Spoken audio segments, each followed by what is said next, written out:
last week, I started talking with you a little bit about the story of Job and giving you some background on the story of Job. And if you remember, we spent a lot of time last week talking about the idea of spiritual warfare and how it exists in the world. And you know, I know that there are some places that there's all different kinds of belief systems about spiritual warfare. You know, there will be, there might be some places that blame everything on spiritual warfare. There are some that may not blame anything on spiritual warfare. And what I said last week to you was, what I want you to know, what I want you to follow is just that it exists. You just recognize and acknowledge that it does exist. You know, if we believe in a good God, then we've got to believe that there's evil as well. If there's good, there's evil. You know, and so it's something that I think is important for us to recognize and acknowledge that there is a battle that goes on. And I mentioned to you about how much I love the writing of John Eldredge because he talks about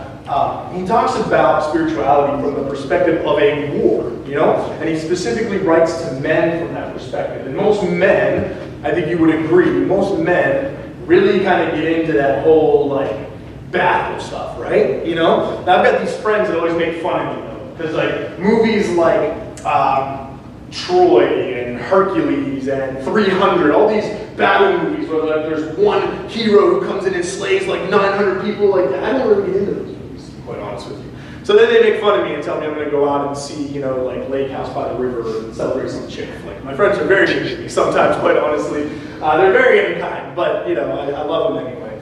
But the reality is, guys, we have to understand that there is a battle that goes on. If you take the idea of spiritual warfare and put it into sports for me, then I'm all game. And I can follow that all day long. Because you think about it, the Steelers have just finished training camp. They're ready to start their season next week. They want to win a Super Bowl, right? Well, so does every other team in the NFL. They all want one too. So when they get out there on the field, they're not going to be real nice to each other. They're going to play. They're going to do what they have to do to win. They're going to just go out and try to win the game and have victory. It's the same thing when it comes to our spiritual lives. God desires to give us life. He desires to interact with us. He desires to have a relationship with us. And Satan wants to just kill us and destroy us and rip us limb from limb. That's basically what it comes down to. And so the question becomes, where do we find ourselves in this battle? And last week when we started talking about Job, we talked about the fact that God was in the presence of his angels and that God was there and he was speaking with the angels and Satan showed up. And then all of a sudden, Job is chosen as one who's going to start to get tempted, right? And he's going to start to undergo these trials. And so Satan, being the crafty individual that he is standing there talking, and God says, well, if you consider my servant Job, and he's blameless. And Satan says, well, of course he's blameless. Look at what he's got, right? We went through the details of that last week. All of the sheep and the flocks and the cattle and the house and everything. I mean, he lived the American dream, basically, you know? And so Satan says, well, of course he's going to praise you. Look at all the great things he has. And so God says, fine, go ahead and just take whatever and don't hurt him. So he goes out and everything gets taken from him. His family, his kids die. His cattle are stolen. His livestock is taken from him. And then again, it happens that God is there and Satan comes back again and says, I'm roaming about looking for someone. And God says again, have you considered Job? He's upright, he's blameless. And Satan says, of course he is. He still has his health. Take his health away and surely then he'll curse you. And so then we went into detail too last week about what his health issues would have been, right? I mean, we're talking like bad breath, sores, scabs, everything, right? Nasty teeth that are just like, you know, falling out of his mouth and just horrible looking stuff. And Job still did not curse God. His wife even said to him, his wife says to him, why are you still holding on to any integrity? Just curse God and die. Man, how'd you like your wife to say that one to you? Hey, just give up. Just quit. Just stop now. Just give up. And that's exactly what she says. And what Job says instead is the very phrase that inspired that song, Blessed Be Your Name. Right? We sing that chorus, give and take away, my heart will choose to say, blessed be the name of the Lord. That's what Job says. He says, why should we take the good and not the bad as well? We need to take both. So now the story begins to get really interesting. And as we're talking about this idea of resurgence, what I want to point out to you today is that a resurgence in your life will likely only come through Christ alone. And here's why I say likely. Because you probably have friends that are close to you. You You probably have people around you that will support you. But the reality is that sometimes when we are in our darkest, worst places, we may feel let down by those people. Not intentionally necessarily. And that's not to say that any single person is going to intentionally let you down. But there will likely be moments where you feel like you have been abandoned and let down. I was having a conversation not that long ago with somebody who talked about all the prayers that were offered up whenever Allison was sick.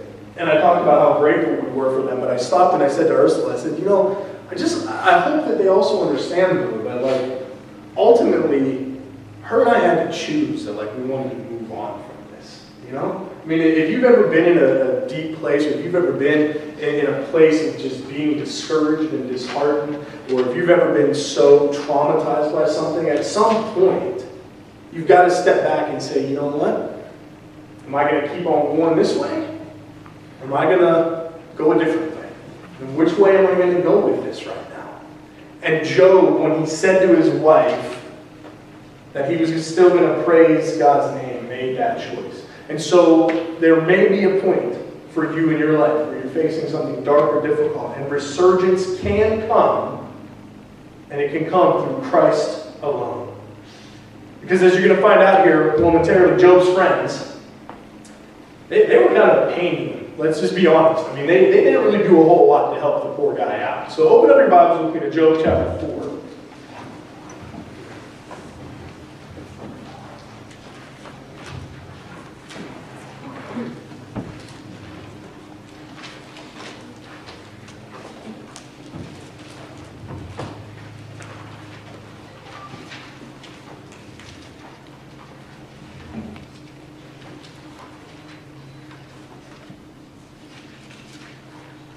So in Job chapter 4, we see that Job's friend Eliphaz begins to talk to him and point some things out to him. And I'm going to summarize the basic idea of what he's saying to Job through this chapter, okay? So, most of us, if we have a friend, we want them to come and be able to be supportive and listen and help, right? So in Job chapter 4, here's what we begin to hear. First of all, look at the way that he starts off in verse 2. He says, if someone ventures a word with you, will you be impatient? But who can keep from speaking? You know what that says to me already? It already says to me that if I open my mouth, I'm worried you're probably going to get mad at me, right? Like if I say something to you, there's a good chance you're going to get upset, but I need to say something anyway, okay? And so this is exactly what his friend says to him.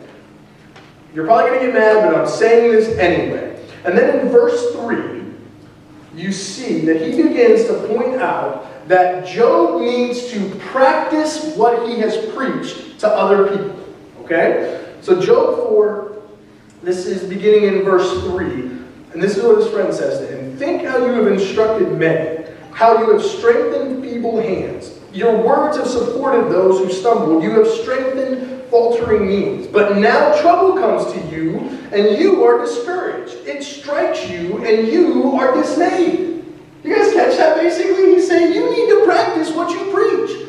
You've told all these people that they should be able to just rely on God and trust in God, and you've done all these things to strengthen these people. Maybe you should try what you've told them to do. Well, guess what? If it was that easy, don't you think we'd all just do it? I mean, really. Let's think, if it was that easy, don't you think we would just do it? You know, I was told at one point during Allison's sickness, someone said the phrase to me, you need to just suck it up and keep going. And I thought, boy, in all my godliness, I'm listening to you, but in all my sinfulness, I'd kind of like to hit you right now. Because, I'm just being as real as I can with you. Because if it was that easy to just suck it up, and if it was that easy to just go on, I would just do it. But it's not that easy. Now, please don't run out of here when my pastor said, you want to punch someone. But this is the realness that we deal with sometimes. So his friend says this to him right off the bat. Practice what you preach. So then he goes on, verse 6 says, should not your piety be your confidence, and your blameless ways your hope? So he ends by saying to him, everyone thinks so highly of you. God himself thinks highly of you. Shouldn't your piety, your level of godliness be what gives you your hope?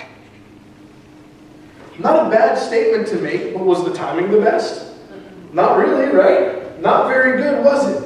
Now he goes on in verse 7, and this becomes a topic of debate between Job and his friends throughout pretty much the rest of the discourse of the book. Verse 7, his friend says to him, "Consider now, who, being innocent, has ever perished? Where were the upright ever destroyed? As I have observed, those who plow evil and those who sow trouble reap it. At the breath of God they are destroyed. At the blast of his anger they perish. The lions may roar and growl, yet the teeth of the great lions are broken. The lion perishes for lack of prey, and the cubs of the lioness are scattered." So basically what he's saying to Job in these verses now is, you've clearly done something wrong. God is clearly allowing this to happen to you, and this is clearly happening because you have somehow sinned. You have somehow done something wrong. And you'll find that Job, through the scriptures, and in just a few minutes in his response, Job refutes that idea. He says, no, I haven't done anything wrong. I don't understand why it's happening, but I haven't done anything wrong. I've not done anything, and I don't understand why this is happening. But his friend is immediately saying, you've done this wrong. Just this morning, let me give you an example of how good this feels, okay? Just this morning, I got up, got out of bed, came over here, picked up a couple things that needed touched up, went back over to the house. I got over to the house, I looked at the clock, oh my gosh, it's 7:30 already. Typically I like to be here by about 8 o'clock. I like to get here, just have some quiet time and time to myself before everyone else starts arriving. I said to Ursula, I said, man, it is just so tough. When the alarm goes off at 6, you get out of bed a few minutes after, and then before you know it, it's 7:30. And she looks at me and she goes, yeah, well, Tim, you didn't get up at 6 or a little after. You got out of bed at like 6:45. All right? Now, think about that for a minute. Let that sink in, okay? Does that feel good most of the time? Pointing out your wrongs right away, you know? Like, well, you didn't even get out of bed. And I'm like, well, I guess I didn't really get out of bed, did I? And here's Job's friend saying to him, hey, Job, this is a disaster. No doubt about it, but you've clearly done something wrong. So this is what his friend is saying to him. He's telling him he's done something wrong, and that's why these things are happening to him. Then he goes on once again, and this carries from Job chapter 4, beginning in verse 12, all the way through the end of chapter 5, where he begins telling him that he should just be happy that God is disciplining him and change his attitude. So the friend begins to say to him, you should just be happy that God is disciplining you and that you should change your attitude. Now, when you go in and you take a look at the notes to this, this is from my NIV study Bible. They say that Job should turn from unrighteousness and resentment against God to humility. They're saying that that he should have the acceptance of God's righteous discipline. And his friend's purpose is to offer this logical comfort and counsel to Job, but instead he wounds him deeper. That makes sense, doesn't it? Someone comes in and tells you that you should just be grateful for the discipline you're dealing with. Be grateful that God is allowing you to grow. Be grateful God is building your character right now. Be grateful for that. And instead, he tears Job down even more, once again.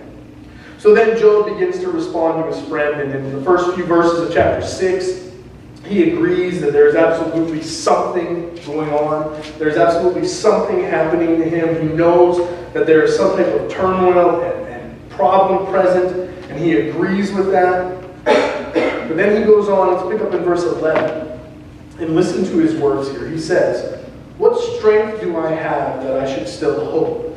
What prospects that I should be patient?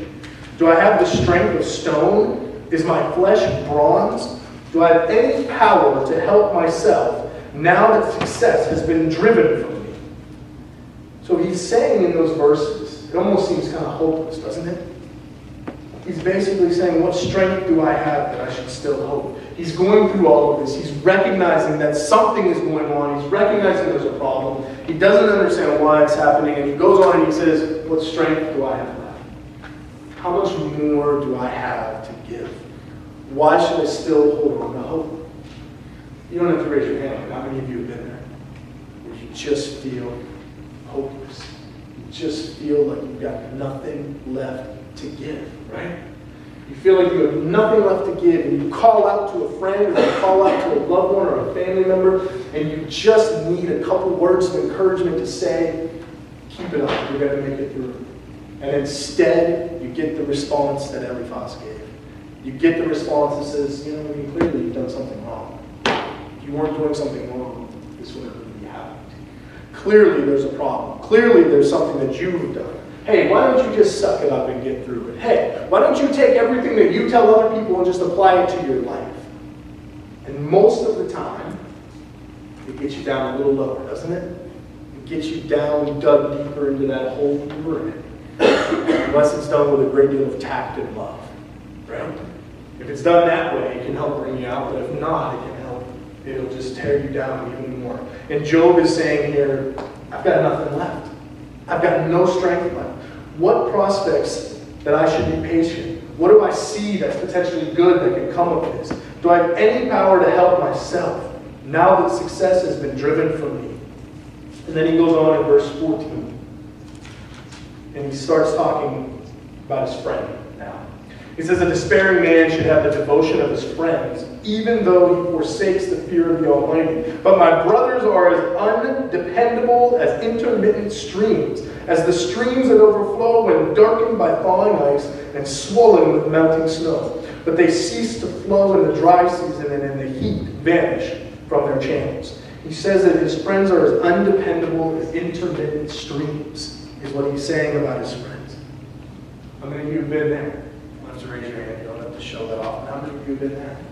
Calling out to people, thinking people are going to be what helps bring you up out of the darkness, thinking that people alone are going to be what gives you everything that you need to get by and to get through. Guys, that was how I lived my life before I got serious about Christ. I would just make sure that I had somebody in my life all the time to make me feel good about me. I was a really insecure guy. I mean, I didn't see it at the time, but when I look back at myself now, I was a really insecure young man growing up. I had a lot of insecurities from not having my dad around, and those things started to change when my stepdad came into the picture. But I was really insecure. And so I made sure that I had people in my life, relationships, dating girls that were right there to make me feel good about it. And you know my testimony. My grandfather got sick. I was dating a girl. I was pretty sure I was going to marry. I was like, man, she's an all-state basketball player. You can't get any better than this for me, right? And I was like thrilled. I'm ready to go. She breaks up with me for another guy. My grandfather suffers a stroke, gets sick. My two best friends get kicked out of college because their grades were terrible. So here I am, coming home from the hospital at 2 o'clock, sitting up at 2 o'clock in the morning after coming home, wanting to talk to someone. I actually tried to call the girl I was dating. She wasn't home. Couldn't talk to her. Had no one. So I started crying out to God. God, what are you doing? Why is this happening? Why is this going on? I just don't even want to deal with this anymore. My grandfather's clearly going to die. He's going to die. Just take him. Just take him right now. Why even prolong this? This is miserable, Lord. I don't want to deal with this anymore. I don't want to. And I began crying out to God in those moments because the people that I wanted to depend on weren't there. They weren't there.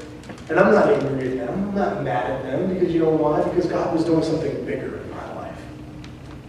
I remember reading this in a book by Max Lucado a long time ago. He said, God speaks to us in ways we understand.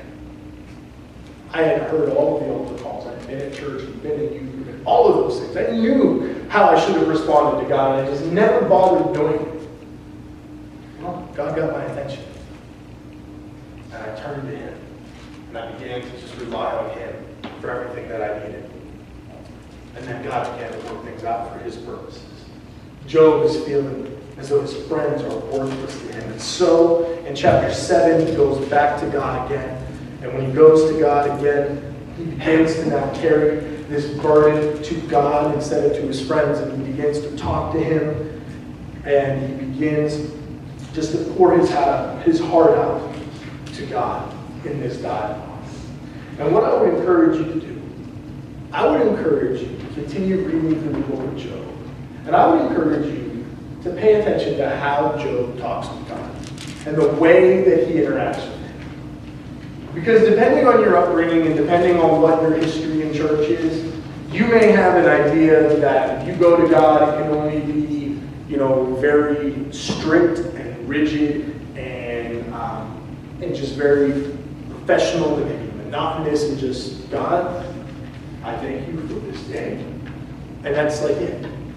But that's not how Job prays. That's not how Job talks to God. I got news for you. That's not how I talk to God, okay? There's a model of prayer in Matthew 6, I believe it is, that we know as the Lord's Prayer that talks about, our Father who art in heaven, hallowed be your name. You always give God respect at the beginning. Always start with the respect and the reverence that he deserves. And I always start my prayers that way. I try every bit of it to start that way. But then, I got to be honest, I go to God with my hurts and my pains and my struggles. And Job did the same. Job does the same through these chapters as well. He begins to just plead with him. And God, I don't understand. And why is this happening? And I just am seeking you. And where are you in this? And it's just wonderful interaction with God. But do you see who he's going to? He's going to God, right? And as he's going to God, even as you get into the later chapters of Job, there is this wonderful interaction where God responds back to him and begins to say to him, don't forget, Job, that I am the one who created the world. I am the one who told the oceans where to stop on the land. I am the one, not you, who did all of this. And he reminds him of who he is. There's this great interaction that takes place.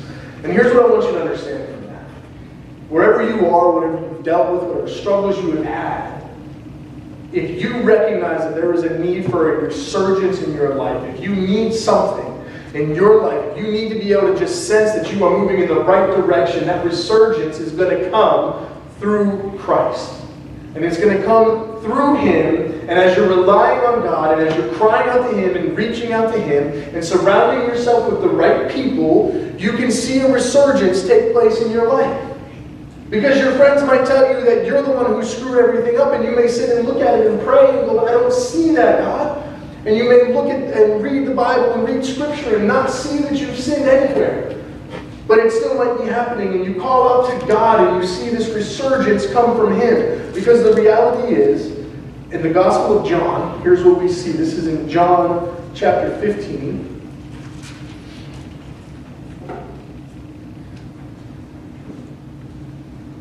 John chapter 15, Jesus says this, I am the true vine, and my Father is the gardener. He cuts off every branch in me that bears no fruit, while every branch that does bear fruit, he prunes so that it will be even more fruitful. You are already clean because of the word I have spoken to you. Remain in me, and I will remain in you. No branch can bear fruit by itself. It must remain in the vine. Neither can you bear fruit unless you remain in me. Jesus says, I am the true vine. Okay? He is the living vine. Okay? He is the true, living, active vine that gives us what we need in our lives. And if we remain in him, then he will remain in us, and we will receive what we need from him. God is unique in that he can give us all that we need that others around us maybe just can't, or maybe just won't for some reason. But Jesus says, I am the true vine. I am the true vine that you need. So if you need a resurgence, if you need and have a need in your life, if you recognize in your life that something is just off, that you are just missing it, that you are not doing the things that you feel you are supposed to do, or if you were brought up in the church and you know the Bible inside and out and you're not living it, and you're just sitting there going, I know I need to change this. The change comes through Christ. It comes through remaining in the vine, remaining in the true vine, who is Jesus. And as you remain in him, he will remain in you. And then, it talks about the branches, doesn't it? That he's going to cut off the branches that bear no fruit, but the branches that do bear fruit, he prunes to make them even more fruitful. Well, guess what, guys? Sometimes that pruning happens during struggles and difficulties and trials. Let me leave you with this illustration before we take communion together. I love reading C.S. Lewis. And it was in his book called The Problem of Pain. that Lewis gives this illustration about why we go through struggles and difficulties. He talks about a painter. He says that if you would recognize a painter, someone who enjoys painting, a painting is going to be a process, isn't it? You know, they're not likely going to just walk up and take a paintbrush and just slap something on the canvas and walk away from it and be done, right? It's going to take time. There's going to be moments during the beginning process where they're sketching and they might sketch something and go, I don't know. And they erase and they move on, right? And then they get through the sketching process and they move on and they begin to actually start painting. And then, you know, they have to choose the colors, and it's just a long process that it's going to take to complete the work and complete what they're doing and complete that project, right? Lewis says it's the same thing with us and God. There are things in us that God wants to see tweaked and changed and made different. And guess what? When He's working and we're allowing Him the opportunity to work in us, sometimes those moments of teaching may involve discomfort. They may involve pain, right? They may involve struggle sometimes. We're being pruned to become more of who He wants us to be.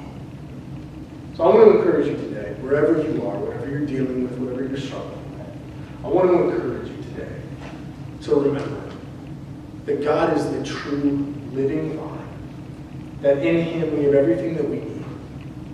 We have everything that we need in Him. And if you don't already have a relationship with Christ, this is the time to do it. This is the opportunity to do it. Talk to me, talk to Marianne. We will just point you in that right direction. But never, ever walk away from the true living vine who is Jesus Christ, who will give you what you need. He will not let you down. He will not leave you. He has promised that He will never leave us or forsake us. If you need a resurgence in your life, if you need a rebound, if you need just a fresh start, it comes through Christ. Let's pray. God in heaven, I just thank you for the opportunity to speak, Lord, and I thank you for the words that just laid on my heart throughout the week. And Father, now as we prepare to take communion together, I pray that you will just allow our hearts to be in a place that is pure before you. I pray that you will allow our hearts to be open and sensitive to you and to the direction you are leading and to what you are speaking to us right now.